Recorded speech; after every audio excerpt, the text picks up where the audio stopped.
Assalamualaikum warahmatullahi wabarakatuh. Alhamdulillahilladzi ayyadal mujahidin wa azalal mu'tadin wal mufsidin. Asyhadu an la ilaha illallah wahdahu la syarika lah wa asyhadu anna Muhammadan abduhu wa rasuluhul haqqul mubin. Allahumma shalli wa sallim wa karrim wa barik ala sayyidina Muhammadin wa ala alihi wa sahbihi ajma'in, amma ba'd. Fa ya ibadallah, usikum wa nafsi bitaqwallah, faqad faza al-muttaqun. Wattaqullaha haqqa tuqatih wa la tamutunna illa wa antum muslimun. Ayat Sadaqallahul Azim. Sahabat SMP terputih yang berbahagia, sama-sama marilah kita ucapkan rasa syukur kita terhadap Allah Subhanahu wa Ta'ala telah memberikan berbagai macam kenikmatan, di antaranya nikmat iman, nikmat Islam, serta nikmat sehat wal afiat, sehingga kita masih dipertemukan di bulan yang penuh maghfirah seperti sekarang ini, yakni bulan suci Ramadan.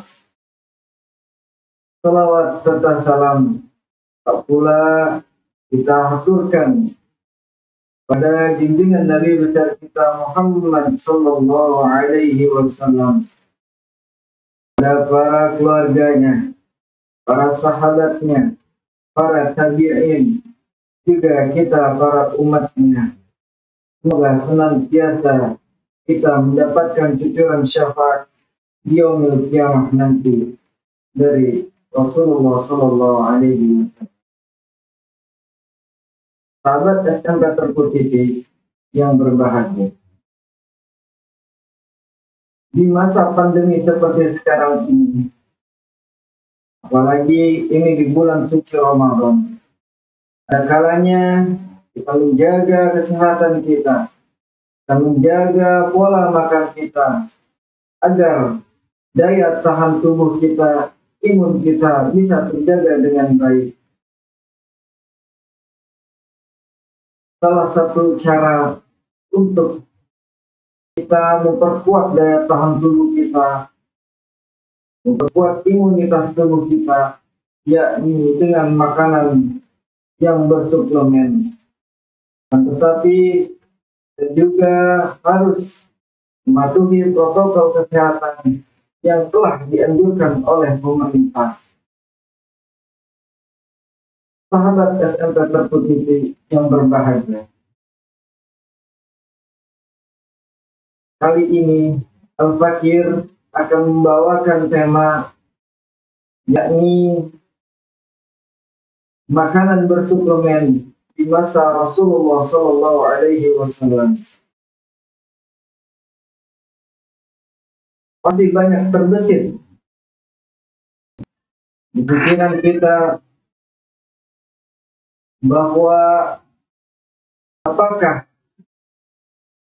pada masa Rasulullah ada makanan bersuplemen? Apakah Rasulullah pernah mengkonsumsi makanan bersuplemen? Dan apakah hukumnya makanan bersuplemen? Nah, dari pertanyaan-pertanyaan di atas berikut, kita bisa menyimak hadis yang diriwayatkan oleh Siti Aisyah radhiyallahu an, yakni istri Rasulullah sallallahu alaihi wasallam. Dia berkata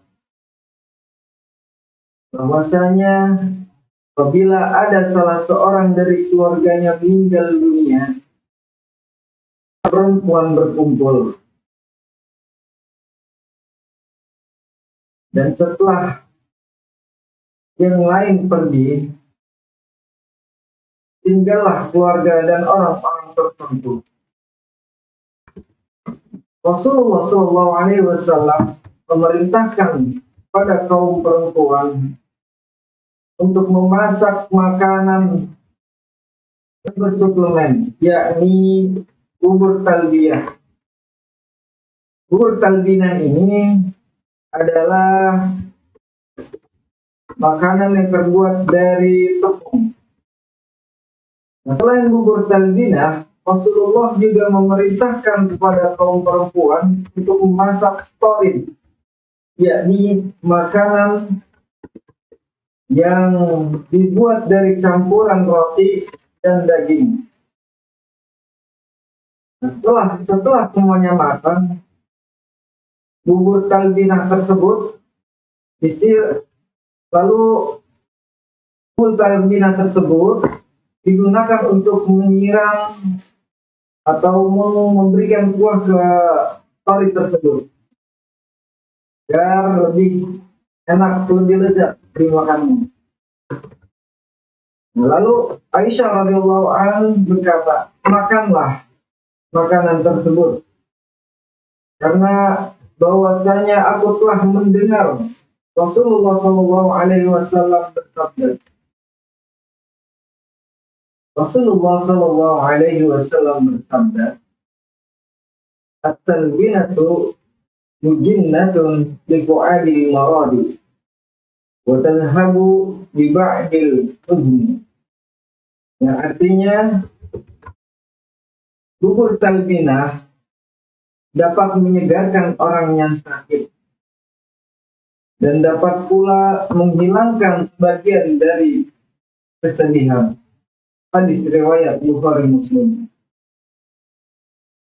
Tentulah dari hadis di atas berikut kita dapat memetik pelajaran bahwasanya Rasulullah pun memiliki makanan favorit, yakni bubur talbiyah dan torid tersebut. Itu adalah makanan favorit, makanan yang bersuplemen yang dianjurkan oleh Rasulullah pada masa itu untuk dikonsumsi. Apa gunanya? Nah, tadi untuk memberikan kesegaran, untuk menambah tenaga, untuk menambah daya tahan, untuk menambah imunitas tubuh kita. Nah, bahkan kemungkinan besar banyak lagi makanan bersuplemen yang hadir peninggalan Rasulullah Shallallahu Alaihi Wasallam. Dan dari situlah umat Islam, kaum muslimin dianjurkan untuk mengeksplorasi sumber-sumber makanan yang dapat dijadikan sumber makanan bersuplemen, diolah dengan baik dengan para ahlinya, yakni dengan kemampuan yang dimilikinya, diolah hingga menjadi makanan yang lezat dinikmati dan mempunyai manfaat demi kesehatan kita. Dari hadis di atas, Rasulullah sudah mencontohkan kita bahwasanya makanan bersuplemen itu adalah makanan yang dianjurkan. Hanya saja makanan yang halal pun nantinya akan menjadi haram, akan menjadi subhat apabila dimakan berlebih-lebihan. Seperti hadis di atas dapat menyadarkan kita bahwa Rasulullah pun mempunyai jenis makanan favorit dan makanan suplemen yang dikenal pada masanya. Rasulullah sekedar memberi contoh konsumsi makanan suplemen bagi umatnya. Hal ini tidak menutup kemungkinan adanya banyak jenis makanan suplemen halal yang diproduksi oleh umat Islam sesudah wafatnya Nabi Muhammad SAW hingga zaman sekarang. Manusia diperbolehkan untuk mengeksplorasi sumber-sumber makanan yang halal di dunia ini, dan manusia diperbolehkan untuk mengeksplorasi sumber makanan yang halal di dunia ini dengan kemampuan yang dimilikinya. Sebab makanan yang halal itu mengandung manfaat dan kegunaan bagi manusia. Allah berfirman, A'udzu billahi minasyaitonir rajim. Bismillahirrahmanirrahim.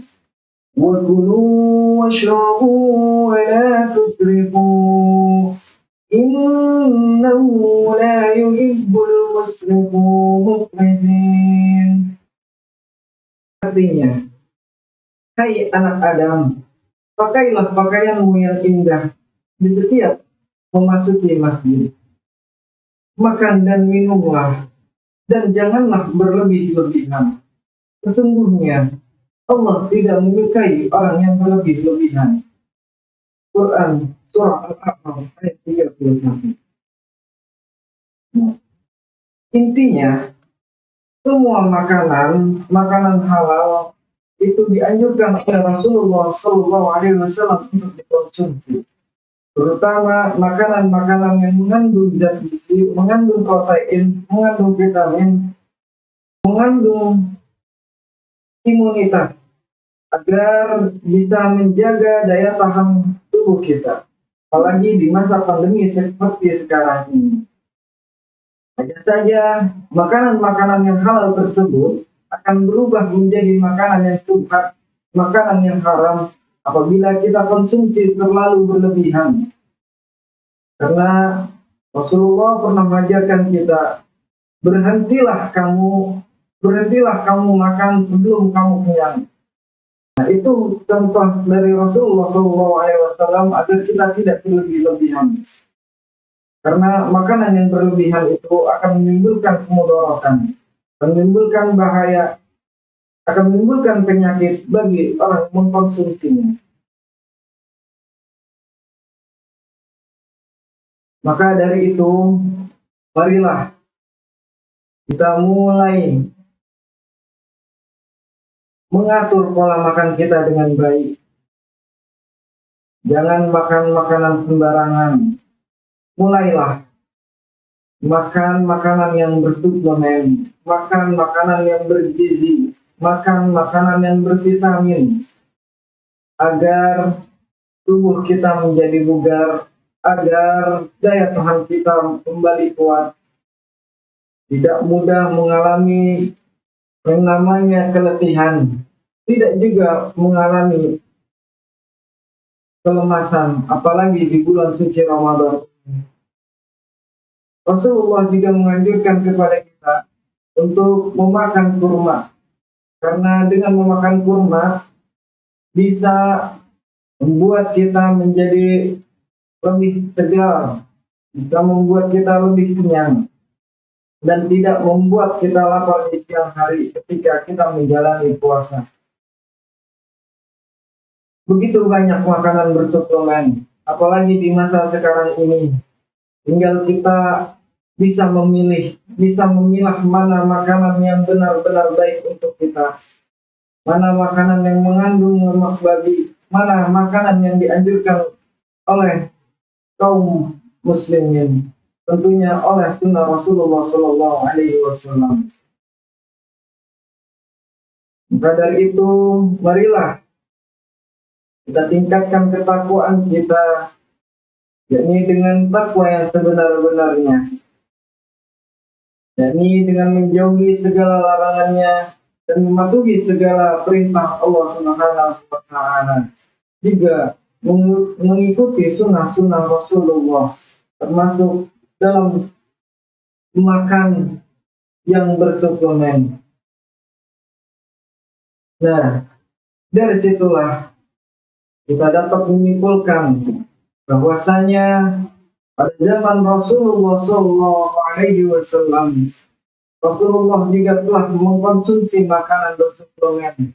Artinya, makanan bersuplemen itu adalah makanan yang halal, makanan yang memang dianjurkan Rasulullah untuk menjaga daya tahan tubuh kita, untuk menjaga imunitas kita, agar kita dapat menyelesaikan pekerjaan-pekerjaan kita dengan baik, dengan detail, dengan cepat. Berbeda dengan orang yang tidak memiliki imunitas yang baik, dia akan selalu mengalami keletihan, akan selalu mengalami kelelahan, dan akhirnya pekerjaan tidak diselesaikan dengan baik. Begitu juga bagi siswa-siswi SMP Islam Praktek Global khususnya, agar belajar kita menjadi fokus, agar kita tidak sering tidur pada masa bulan Ramadan ini. Ada kalanya kita makan makanan bersuplemen, makan makanan yang bervitamin, agar kita bisa segar meskipun dalam keadaan berpuasa, agar kita tetap fokus dalam belajar. Dan marilah kita perbanyak amal ibadah di bulan puasa ini, agar pahala kita dilipat gandakan oleh Allah Subhanahu wa Ta'ala. Amin ya Rabbal Alamin. Baik, demikianlah kultum pada kesempatan kali ini. Mudah-mudahan bisa mendapatkan manfaat, bisa menimbulkan kebaikan untuk kita semua. Al-Fakir mohon pamit, kurang lebihnya mohon maaf jika ada kata-kata Al-Fakir yang salah. Terima kasih atas segala perhatian. Assalamualaikum warahmatullahi wabarakatuh.